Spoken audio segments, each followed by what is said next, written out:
Mən həmişə demişəm, heç nə lazım deyil. Buradan da səslənirəm, Kamran müəllim, buradan səslənirəm, heç nə yox.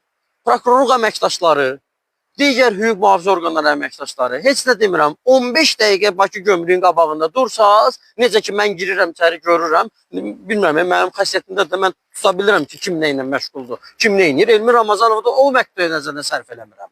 Ki, axı bu girir, hər şeyi görür, gedir, danışır. Danışacam da mən. Niyə danışmayayım ki? Cənab Prezident əziyyət çəkir. O boyda 30 ildə əziyyət çəkilən ki, 44 günə qutarıblar. Sən kimi anladırsan Elmi Ramazanov? Kimi anladırsan, sən Elmi Ramazanov? Mətbuatı götürüb tökübdür dekabr ayının 23 sonraki açıq qapı elan eləmişəm. Hansı açıq qapıdan sən danışırsan Elmi Ramazanov? Yığmışsan jurnalistləri ora ki, mən açıq qapı eləmişəm. Açıq qapı eləyirsən, mənlə üzbəüz çıx de, o günləri çıxış elədiniz. Allah razı olsun. Çıx bura efirə qabağıma, gəl cəmaatın qarşısında göstər ki, qardaş, mən nəyə səhvim var? Mən sənə özündən çox səhv göstərim orada. Olmaz axı belə.